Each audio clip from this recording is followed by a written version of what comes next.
우리 기도하시면서 우리 수요 성경 공부 시작하도록 하겠습니다. 우리 기도합니다. 사랑의 하나님 고맙습니다. 연초부터 오미크론을 인하여 우리 교회가 여러 가지 혼란과 어려움 속에 있었지만 이 또한 또 잘 정리되고 앞으로 나아가게 하시니 감사합니다. 무엇보다 사랑하는 교회 성도들 코로나로 인하여 건강의 문제로 인하여 어려움 하지 않도록 항상 눈동자같이 지키시고 보여주시길 원하며 이 모든 과정 잘 극복하고 이겨나가 믿음으로 또한 승리케 하여 주시옵소서. 이제 수요 성경 공부를 시작하려고 합니다. 이 자리에 주의 성령이 또한 함께하여 주시옵소서. 예수님의 이름으로 기도드렸사옵나이다. 아멘. 우리 찬송하겠습니다. 545장입니다. 545장 우리 찬송하겠습니다. 이 눈에 아무 증거 아니 배워도 믿음만을 가지고 선을 걸으며 이 귀에 아무 소리 아니 들려도 하나님의 약속 위에 서리라. 걸어가세 믿음 위에 서서 나가세 의심 버리고 걸어가세 믿음 위에 서서 눈과 귀에 아무 증거 없어도 이 눈이 보기에는 어떠하든지 이미 얻은 증거대로 늘 믿으며 이 맘에 의심 없이 살아갈 때에 우리 소원 주 안에서 이루리. 걸어가세 믿음 위에 서서 나가세 의심 버리고 걸어가세 믿음 위에 서서 눈과 귀에 아무 증거 없어도 주님의 거룩함을 두고 맹세하. 주 하나님 아버지는 참 이쁘다. 그 귀한 모든 약속 믿는 자에게 능치 못할 무슨 일이 있을까. 걸어가세 믿음 위에 서서 나가세 의심 버리고 걸어가세 믿음 위에 서서 눈과 귀에 아무 증거 없어도. 아멘. 우리 찬송 한 장 더 합니다. 540장입니다. 540장 우리 찬송 한 장 더 합니다. 주의 음성을 내가 들으니 사랑한단 말일세. 믿는 마음으로 주께 가오니 나를 영접하소서. 내가 매일 십자가 앞에 더 가까이 가오니 구세주의 흘린 법의 피로써 나를 정케 하소서. 주여 넓으신 은혜 베푸사 나를 받아주시고 나의 품은 뜻 주의 뜻같이 되게 하여 주소서. 내가 매일 십자가 앞에 더 가까이 가오니 구세주의 흘린 법의 피로써 나를 정케 하소서. 주의 보좌로 나아갈 때에 어찌 아니 기쁠까. 주의 얼굴을 항상 배우니 더욱 친근합니다. 내가 매일 십자가 앞에 더 가까이 가오니 구세주의 흘린 법의 피로써 나를 정케 하소서.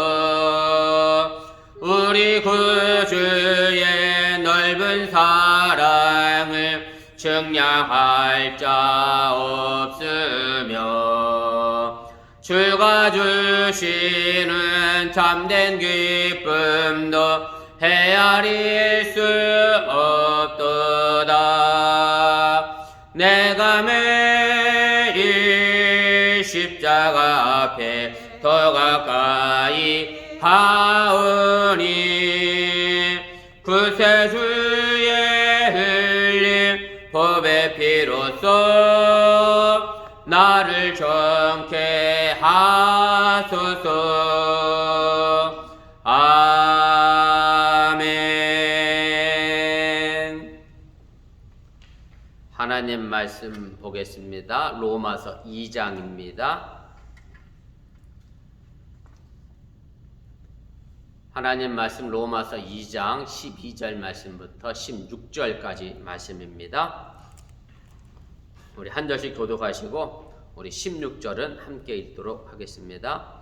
무릇 율법 없이 범죄한 자는 또한 율법 없이 망하고 무릇 율법이 있고 범죄한 자는 율법으로 말미암아 심판을 받으리라. 하나님 앞에서는 율법 듣는 자가 의인이요 오직 율법을 행하는 자라야 의롭다 하심을 얻으리니 율법 없는 이방인이 본성으로 율법의 일을 행할 때에는 이 사람은 율법이 없어도 자기가 자기에게 율법이 되나니 이런 이들은 그 양심이 증오가 되어 그 생각들이 서로 혹은 바르며 혹은 변명하며 그 마음에 새긴 율법의 일을 나타내느니라. 곧 나의 복음에 이른 바와 같이 하나님의 예수 그리스도로 말미암아 사람들의 은밀한 것을 심판하시는 그 날이라. 아멘.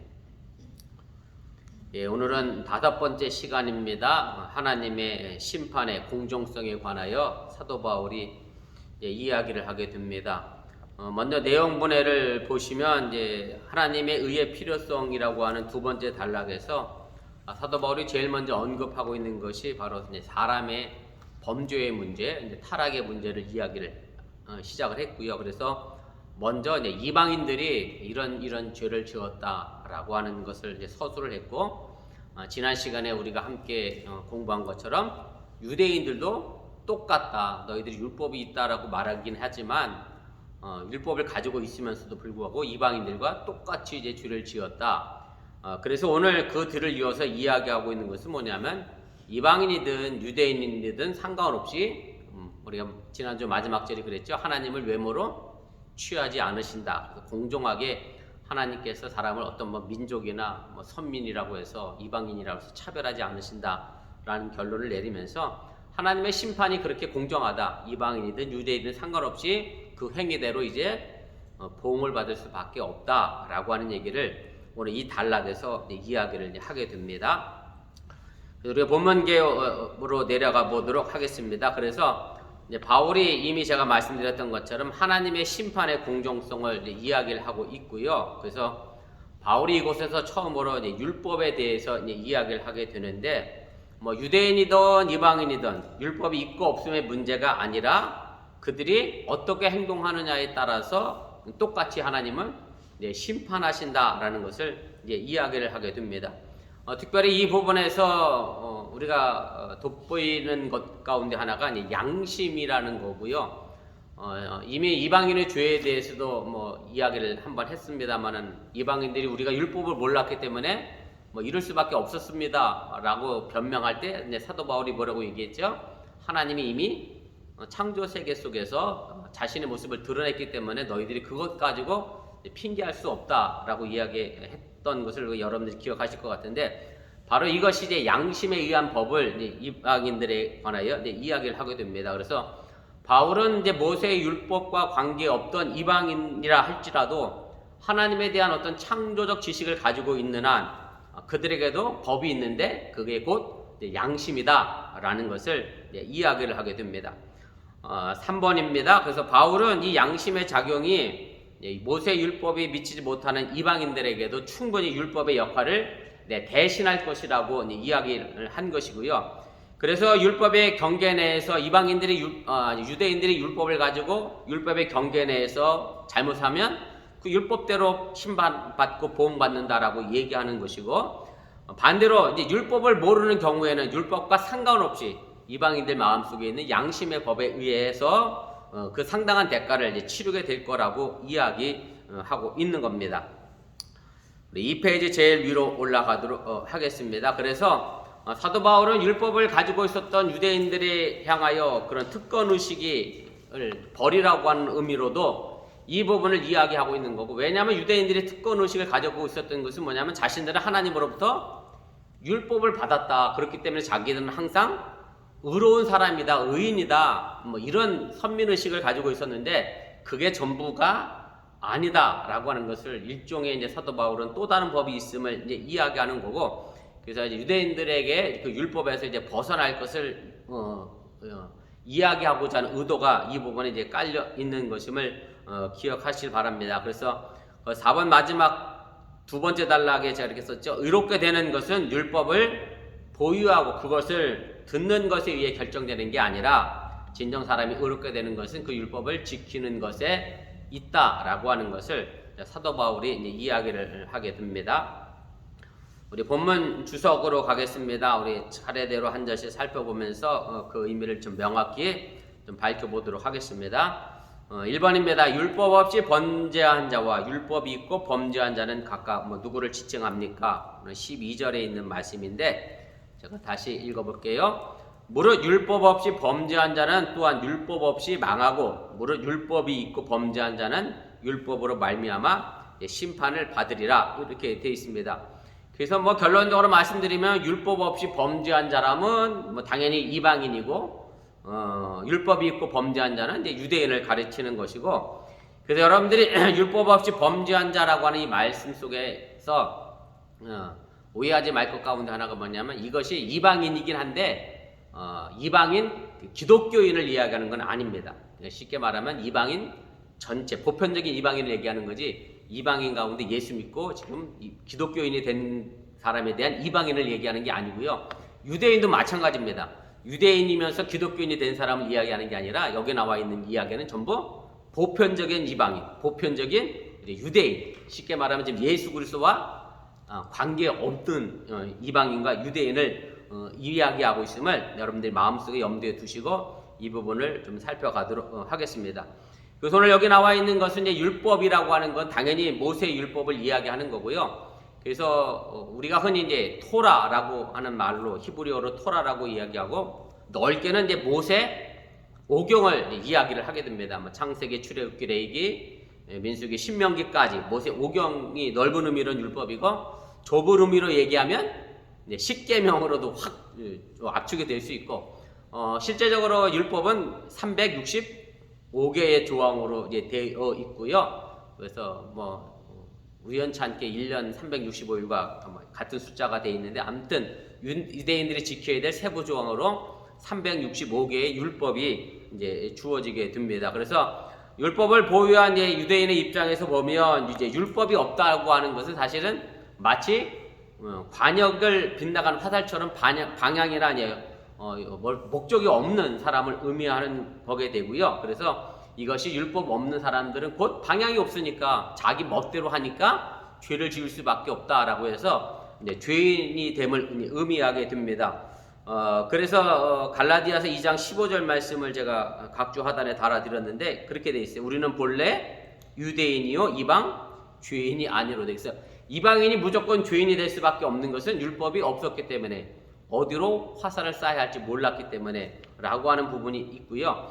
그래서 율법을 벗어난 것 자체가 이제 죄라고 하는 의미고, 우리가 왜 신약 성경에서 헬라어로 죄의 단어가 하마르티아라고 하는 단어를 사용하거든요.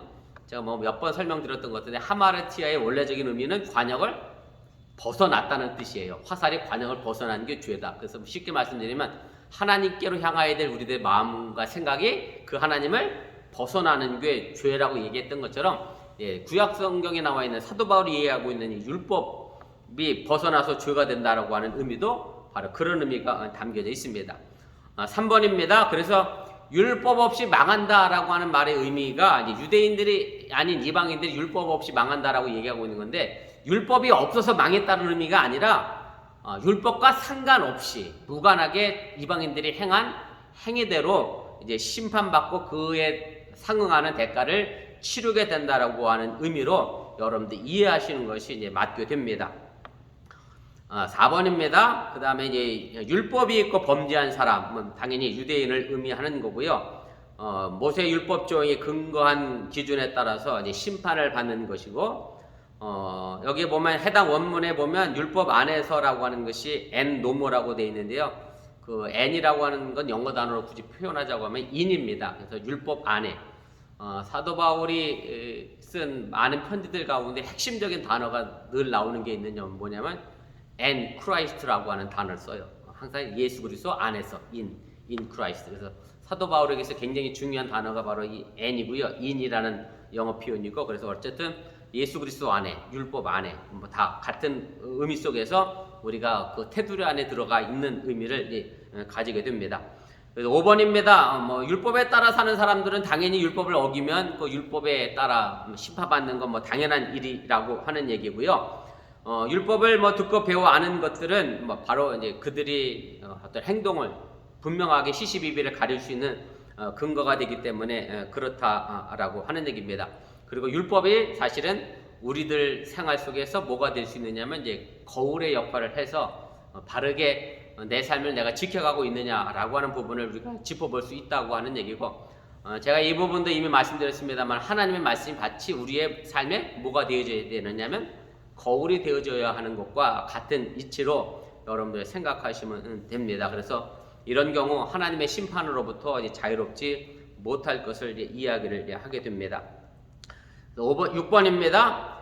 제가 그대로 읽겠습니다. 이로써 바울이 주장하는 것은 율법의 백성 유대인이든 율법과 무관한 이방인이든 그들의 범죄에 이에 대한 정죄, 심판, 멸망의 기본 도구는 이제 다를 바가 없다라고 하는 얘기고요.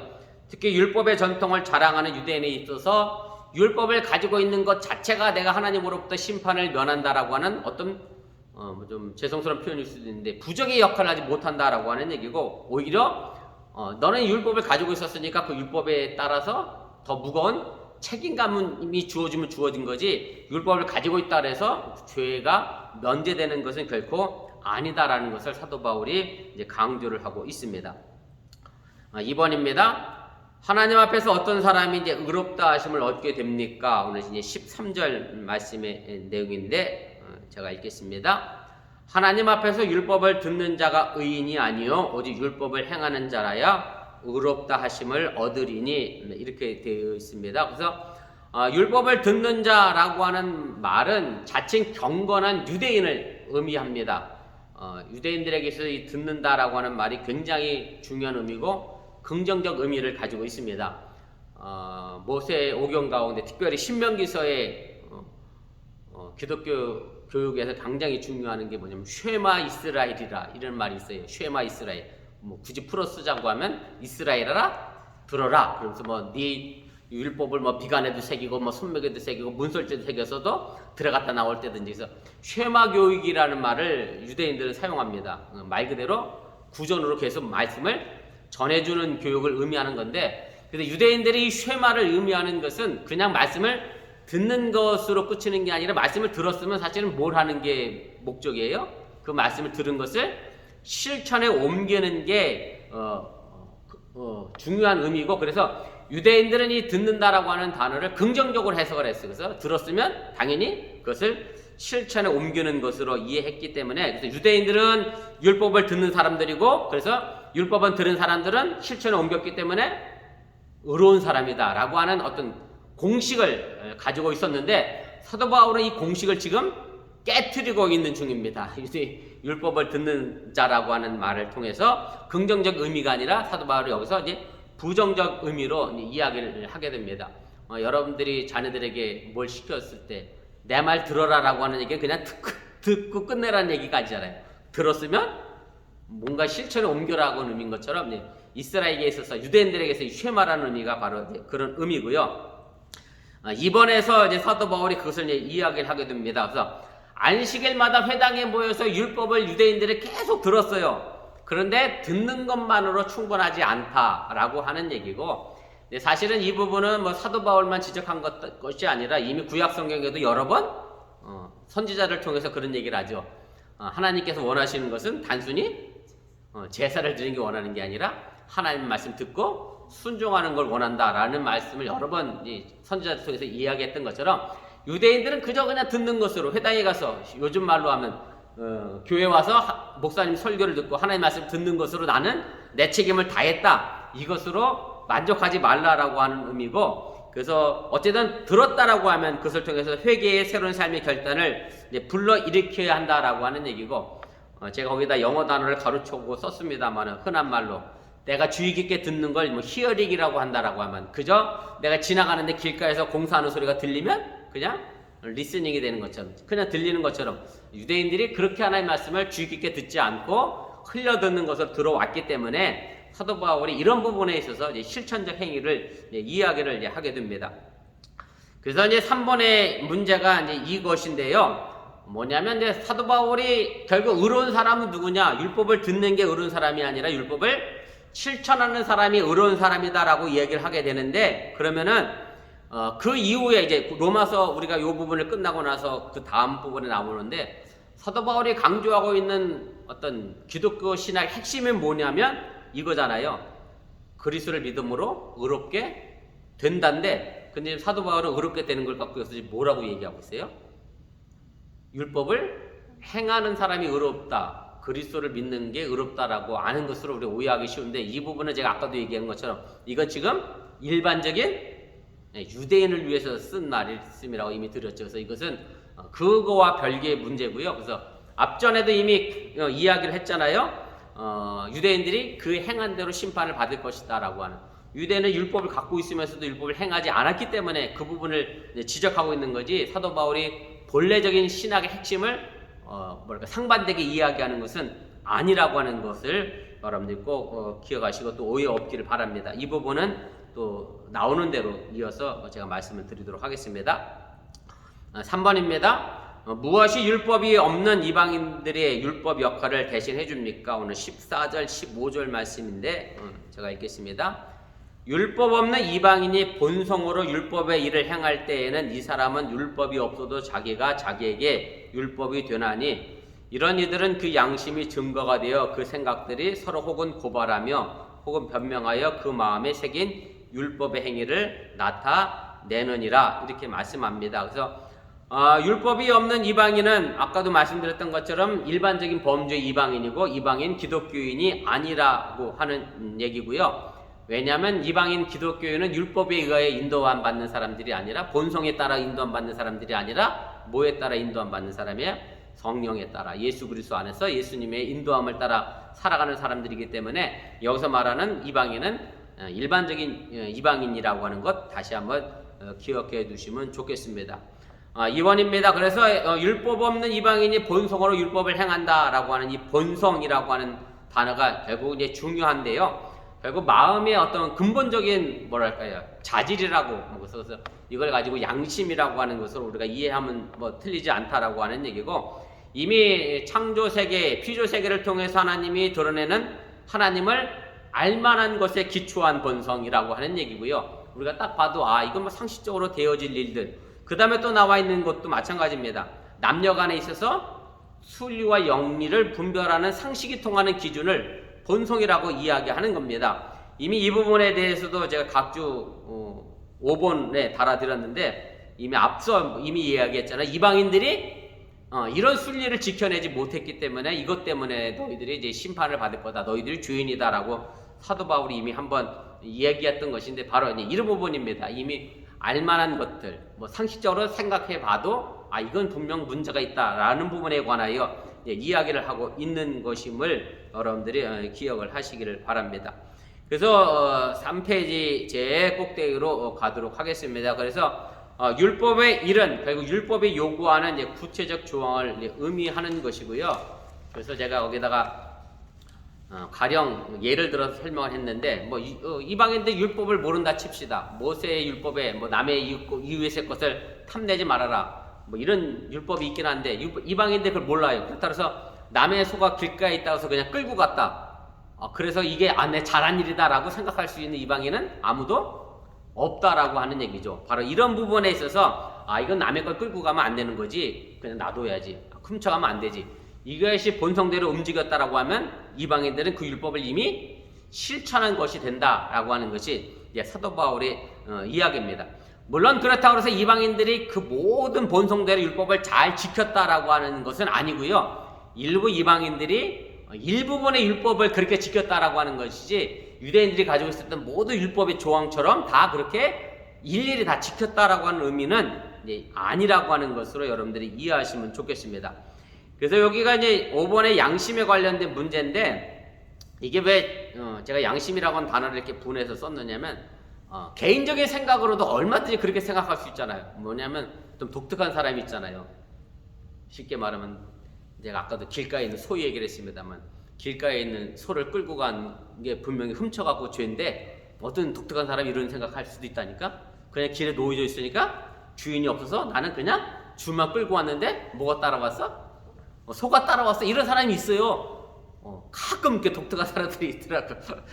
가끔은 아니라 요 근래는 더 많은 것 같아. 자기 주관적 생각이 너무나 강해서 자기 혼자 옳다라고 주장하는 사람들이 많이 있는데 사실 양심의 문제는 그래서 내 개인적인 주관적인 생각의 의미가 아니라고 하는 부분을 우리가 좀 기억할 필요가 있습니다. 물론 양심이 우리나라 말로 그냥 쓰면 이제 선량한 양자를 써서 착한 마음이다라고 되어 있습니다만은 헬라어 의미는 본래적인 의미는 이제 그런 뜻이 아니고요. 제가 5번에 거기 썼는데 보세요. 양심이 두 가지 단어가 합쳐졌습니다. 쉰이라고 하는 전치사와 보다 인식하다라고 하는 뜻의 전치사고요. 그 다음에 에이도라고 하는 단어가 합성이 된 건데 에이도의 의미는 다른 이들과 함께 본다라고 하는 의미입니다. 그래서 양심이라고 하는 이 쉰의 대시스의 말의 의미는 다른 사람들과 함께 인식하고 함께 보는 것을 의미하는 거고 이 영어의 양심도 마찬가지예요. 두 단어가 합쳐졌잖아요. 컨이라는 단어와 사이언스라는 단어가 합쳐져서 공통의 의식이라는 의미가 있어요. 그래서 양심이라고 해서 그냥 일반적으로 보편적으로 생각하는 모든 사람들이 거의 대부분 이 부분은 이건 잘못된 거야. 이 부분은 상식적으로 맞아라고 하는 부분에 비춰한 거지 뭐 개인적인 주관적인 생각에 의한 양심이 결코 아니라고 하는 얘기고요. 제가 5번 제일 하단에 썼죠. 그래서 따라서 양심은 자신의 독단적 판단이 아니라 무엇이 옳고 그른지를 누구나 알 수 있는 것의 의미를 담고 있다라고 하는 얘기입니다. 제가 참고로 양심에 관한 신학 성경에서 우리 기독교 신학에서 말하는 양심의 세 가지 차원에 관한 말씀을 제가 썼는데 한번 보세요. 사도 바울이 로마서에서 쓰고 있는 양심의 의미는 1번의 의미입니다. 소극적인 의미의 자의식이나 자기 성찰적 지식을 의미하는 거고 이런 양심의 의미가 우리 신학 성경에서 또 우리 기독교에서는 점점 발전하게 되는데 그 다음 단계가 나쁜 짓을 했다는 깨달음에서 오는 적극적 의미의 어떤 마음의 고통을 양심이라고 이해하고 그 다음에 세 번째까지가 가야 정상적인 거죠. 그것이 하나님의 뜻에 맞게 내가 선악간의 판단을 내리는 그런 자율적 기능이 우리 기독교가 말하는 진정한 의미의 양심이라고 하는 것 기억하시고 여러분들이 그냥 단순히 내 마음속에 어떤 자의식 고통에 머문다라고 하는 것은 일반적인 양심이고 우리 기독교인 예수 그리스도 안에 있는 우리들은 하나님의 뜻에 이것을 맞게 내가 분별하게 지금 하고 있느냐의 양심이지 하나님과 관계없는 세상 사람들의 공통적 양심의 의미는 아니라고 하는 것을 기억해 두시면 좋겠습니다. 6번입니다. 오늘 마음에 새겼다라고 하는 표현, 마음에 뭐가 새겨지겠어요. 쉽게 말하면 율법은 written law라고 돼 있어서 쓰여진 것을 의미하거든요. 그래서 마음에 새겨졌다는 얘기는 우리 마음에 뭐 쓸 수는 없으니까 마음에 쓰지 않았다라고 하는 쓰지 않았는 법의 의미로 양심을 말하는 것이고 그래서 바울은 율법 없는 이방인들에게도 유대인들의 어떤 우월감을 인정할 수 없다는 것을 분명히 밝히면서 이방인들은 유대인처럼 뭐 돌판에 써있는 혹은 뭐 책에 써있는 법은 없지만 마음의 양심이 있기 때문에 그것을 가지고 충분히 하나님의 뜻을 실천에 옮길 수 있다라는 것을 이제 강조를 하게 됩니다. 그 다음에 이제 9번인데 뭐 이게 숭사와 변명이라는 법적 용어긴 한데 이건 뭐 굳이 설명하지 않아도 여러분들도 마찬가지잖아요. 어떤 일을 할 때, 하나님의 일을 할 때, 혹은 하나님의 뜻에 뭐랄까 위배되는 일을 할 때 마음이 서로 싸우지요. 아, 이건 괜찮아 해도 돼. 아니야, 그건 잘못됐어. 근데 사실 이것이 송사와 변호, 검사와 변호사의 역할로 서로 싸워가면서 결국 우리가 옳은 결론을 도출해내야죠. 거기서 이제 서로 싸웠는데 잘못된 결론을 도출해서는 안 되고 마음속에 있는 그 부분의 생각들을 잘 도출해서 옳은 결론으로 우리가 만들어가는 것이 하나님과 함께하는 양심의 모습임을 여러분들이 이제 기억하시기를 바랍니다. 자, 그래서 이제 4번이 사실은 이제 중요한데 이제 이렇게 얘기하는 분들이 이제 계신 거예요. 우리 주위에 믿지 않는 사람들 중에는 그들의 양심에 따라 도덕적으로 깨끗하고 높은 표준을 갖고 사는 사람들이 있습니다. 오늘 사도 바울이 그랬잖아요. 양심에 따라 바르게 잘 살면 의롭다라고 하나님의 법을 실천할 수 있다라고 얘기했는데, 그럼 이 사람들에게 예수 그리스도가 필요하다는 것을 어떻게 우리가 어필하고 그들에게 증거할 수 있겠느냐? 이 부분이 사실은 지금 로마서를 우리가 공부해야 되는 아주 중요한 이유 중에 하나입니다. 그것이 오늘 16절에 사도 바울이 썼습니다. 16절을 제가 읽어드립니다. 곧 나의 복음에 이른 바와 같이 하나님이 예수 그리스도로 말미암아 사람들의 은밀한 것을 심판하시는 그날이라. 결국 이 마지막 보응은 언제 일어나게 되느냐? 마지막 심판 때 일어날 것이라고 하는 얘기인데, 쉽게 말하면 율법을 모르는 이방인들이 자율적으로 내가 그 율법을 제대로 실천에 옮겼는지 안 옮겼는지 그게 언제 판별되겠느냐라고 하는 거예요. 당장은 판별할 수 없다라고 하는 의미고, 결국 하나님의 심판 때를 반드시 거쳐가야 하게 되는데, 그런데 우리가 이 땅에서 살아가는 삶의 모습은 결과적으로 뭐예요? 천국에 가기 위한 준비의 생활, 뭐 또 부정적인 의미로 얘기하면 하나님의 심판 때를 준비하는 생활이 지금에서의 이 땅의 삶인데, 사도 바울이 그래서 자기의 복음 속에서 뭘 얘기했느냐면, 뭐 이 자기의 복음이라고 하는 얘기는 뭐 자기 스스로 만들어낸 복음의 의미는 아니고 예수님으로부터 받은 그런 복음의 의미인데, 이제 결국은 사도 바울은 그 마지막 심판 때에 율법 없이 살았던 이방인들의 뭐 또 유대인들도 마찬가지이긴 합니다만은 결과적으로 누가 거기서 중보하고 계실 거예요? 예수 그리스도가 마지막 심판 때 앞에서 하나님 앞에서 중보자로서 우리들을 변호하고 있으시기 때문에 그 변호에 따라서 우리들의 삶의 모습이 결과가 달라지게 된다. 그래서 양심에 따라 살아가는 게 중요한 것이 아니라 우리에게 예수 그리스도가 필요함을 이야기를 하게 됩니다. 그것이 이제 3번, 4번의 이야기인데 제가 3번, 4번 그냥 그때 다시 한번 읽어보겠습니다.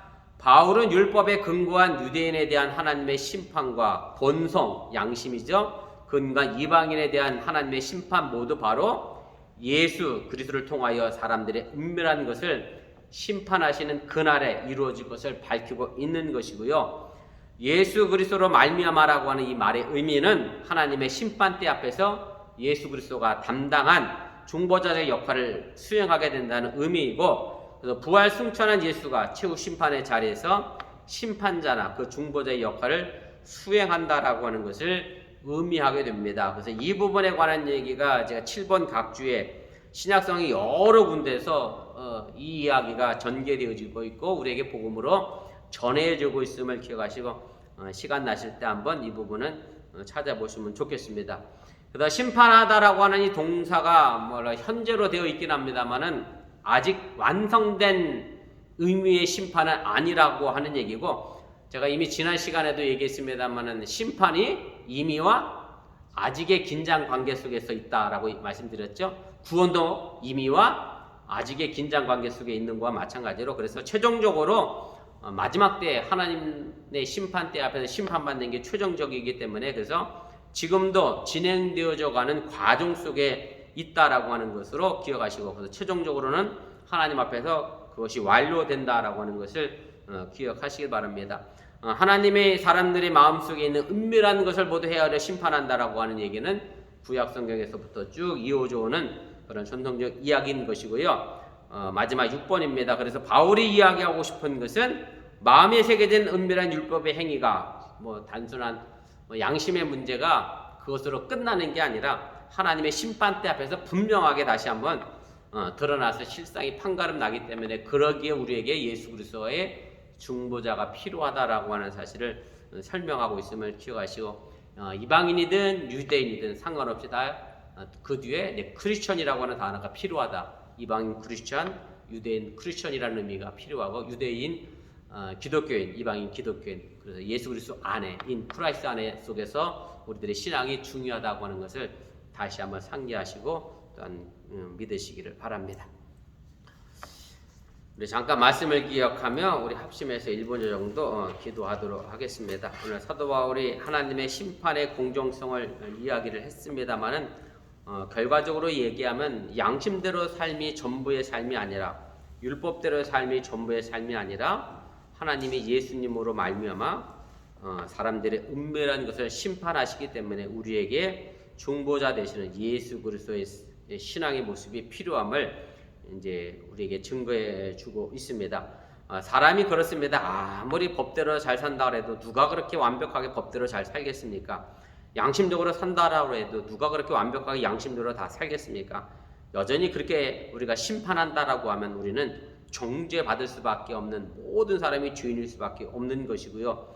그러기에 우리는 예수 그리스도의 십자가가 또 필요함을 다시 한번 기억하면서 우리가 하나님 안에서 또 예수 그리스도 안에서 우리가 바른 신앙의 삶의 길들을 걸어나가며 예수의 모습을 닮아가는 성화의 모습들을 오늘도 이루어갈 수 있기를 주님의 이름으로 부탁을 드립니다.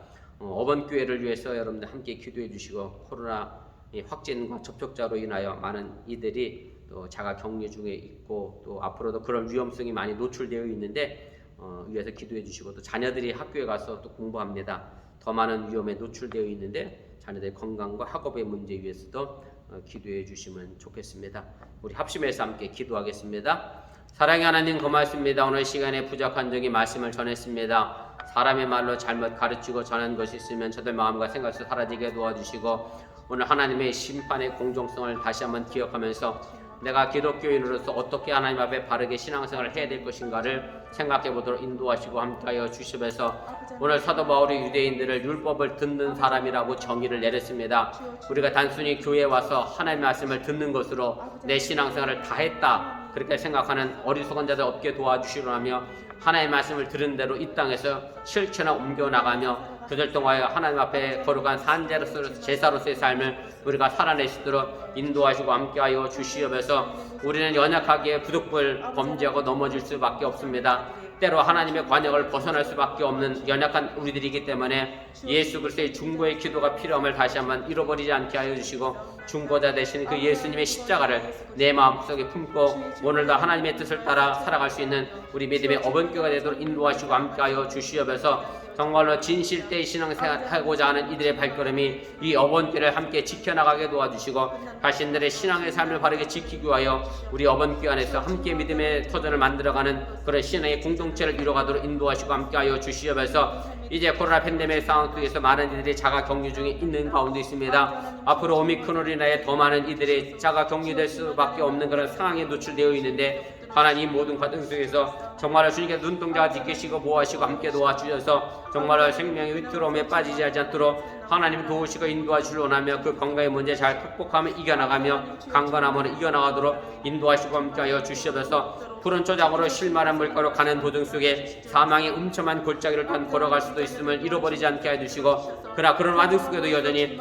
하나님의 지팡이와 막대기가 우리를 지키고 있다는 사실 또한 잃어버리지 않고 하나님 그 사망의 음침한 골짜기를 잘 넘어가 푸른 초장 실만한 물가로 나아가 아버지 쉼으로서도 인도하시고 함께하여 주시옵소서. 이렇게 어렵고 힘든 와중 속에서 직장에 나가 일하고 있는 사랑 남편들의 건강을 또한 지켜주시길 원합니다. 많은 일손의 부족으로 인하여 아버지 하나님 오랜 시간 동안 너무나 많은 일로 근무합니다. 육신적으로 피곤하지 않게 도와주시기 원하며 또한 아버지 하나님의 스트레스로 인하여 그 육신의 병이 생기지 않도록 주님께서 지키시고 강건함으로 인도하시기 원하며 주님의 주신 평안으로 인하여 그들 마음속에 참된 기쁨을 가지고 직장의 삶을 또한 영위해 나가도록 인도하시고 함께하여 주시옵소서. 하박국 선지자가 고백했던 무화과 나무의 외양간에 수화향이 없고 열매가 없다 할지라도 하나님의 구원하심을 기뻐하는 그런 믿음의 우리 어번교회 성도들의 가정이 되어지게 도와주시기 원하며 이 어려운 시기를 잘 극복하고 기쁨을 감사로 넘어가게 도와주시고 이런 와중 속에도 서로를 위하여 배려하고 사랑하는 마음의 아버지 생각들을 잃어버리지 않도록 동행하시고 인도하시고 함께하여 주시옵소서 믿습니다.